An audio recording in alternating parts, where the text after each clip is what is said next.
Ассаламу алейкум, Китеп ТВ YouTube каналынын жалпы көрүүчүлөрү. Кайрадан эфир аркылуу көрүшүп жатканыбызга биз абдан кубанычтабыз. Бүгүн бизге конокко Айпери эжекебиз келген. Анда сизи менен тааныштырып, китеп тууралуу маекти улантмакчыбыз. Саламатсызбы Айпери эжеке, кош келипсиз. Саламатчылык, чакырганыңыздар үчүн чоң рахмат. Өзүңүз тууралуу маалымат берип, көрүүчүлөр менен тааныша кетсек. Саламатсыздарбы урматтуу көрүүчүлөр. Менин аты жөнүм Айпери. Мен өзүм англис тилинен мугалим болуп иштейм. Жана бүгүн мен сиздер менен Харпер Линин To Kill a Mockingbird кыргызчасын айтканда Шылдың корду өлтүрүү аттуу романы жөнүндө сөз кылып бермекчимин. Эң сонун бул китепти эмне үчүн тандап алдыңыз? Сизи кайсыл жагы менен тартты? Ушул тууралуу жалпы маалымат бере кетсеңиз. Бул китептин мага жакканы бул расизм, дин жана романдагы бул эң негизги баскыч актар менен каралардын ортосундагы тынымсыз жүргөн согуш жана ошондой эле каралардын дагы актар сыяктуу жашоого укугу бар экендиги мага аябай жакты. Ушул нерсеси менен мени өзүнө тартып алды китеп. Эң сонун. Анда китеп тууралуу жалпы маалымат берип, эң негизги таасир калтырган жерлери менен бөлүшө кетсеңиз, кандай каармандар бар? Китепте негизинен бул бир аз мемуардык чыгарма деп айтсак дагы болот. Себеби бул Харпер Ли өзү Американын Алабама штатында төрөлгөн жана негизинен чыгарма 1930-жылдарда болгон окуяларды ичине камтыйт. Негизинен хронологиялык жактан алсак, бул 2 жылдын ичиндеги окуяларды өзүнө камтыйт да. Бул жерде негизинен эң башкы каармандар эки кичинекей балакайлар болот. Бирөөсү бул Луис, кичинекей кыз, ал эми ошонун байкеси Джим болот. Жана атасы Атикус бул юрист киши болот. Негизинен булар баш каармандары. Бул жерде мага Атикустун эң жаккан тарабы, Атикус юрист болот, бирок ошол эле учурда Америкада дагы жанагы динге болгон ишеним аябай күчтүү болгон да.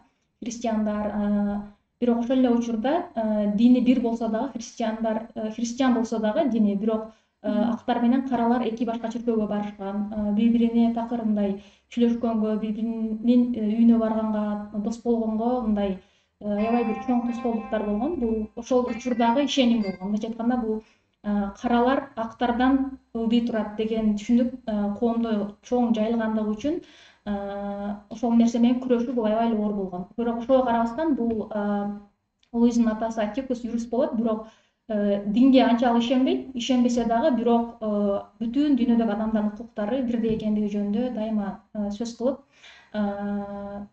ошол нерсеге мындай катуу басым жасайт. Демек, 2 жылдын ичинде жазылган тарыхый мемуар чыгарма деп айтсак да болот, Ушул 2 жыл ичинде кандай окуялар болуптур? Сизге мындай таасир калтырган жерлеринен, окуялардан бөлүшө кетсеңиз.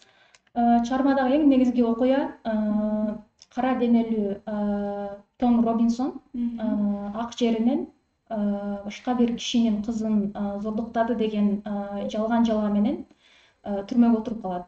Ошол учурда бул Атикус түрмөгө отуруп калган Том Робинсонду коргоо үчүн колунан келгенин жасайт.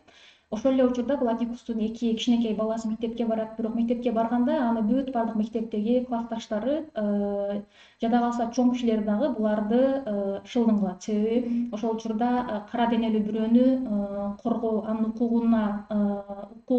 укугун коргоо бул өзүнчө бир мындай бейтааныш көз караш болот. Бирок ошого карабастан Атикус балдарына силерге кимдир бирөө шылдың кылса, силерди үстүңөрдөн күлсө, аларга эч кандай агрессивдүү түрдө жооп бербегиле деп түшүндүрөт. Себеби Атикус өзү дагы аябай көп китеп окуган, изилденген ушундай юрист киши болот. Эң сонун. Негизи китепти окуганда баягы эң негизги маселе бул автордун оюн suurуп чыгуу да, ичинде идеясын алуу. Сиздин оюңузча автордун берейин деген идеясы кандай бул китептин? Негизинен бул жерде ичинде аябай бир көп чоң масштабтуу темалар ичине камтыйт. Биринчиси бул дин. Азыркы учурда эле биздин Кыргызстанда бир канча мындай бири-бирине туура келбеген ойлор көп да дин жөнүндө. Дин ичине камтыйт, расизм бар ичинде, актар менен каралар, жана ошондой эле мунун ичинде ошол эркиндик жөнүндө бар, мисалы.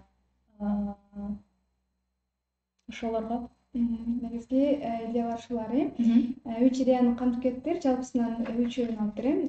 Эгер сиз бул китепти мындай мүмкүнчүлүк берилсе, кимдерге сунуштамаксыз көбүнчө? Негизи китептер дагы менин оюмча бөлүнөт да Мгм. жаштарга карап. Мисалы бул китепти мен мектеп окуучуларына окугула деп айтмак эмесмин. Себеби мектеп окуучулары бул китепти окуса дагы түшүнбөшү мүмкүн.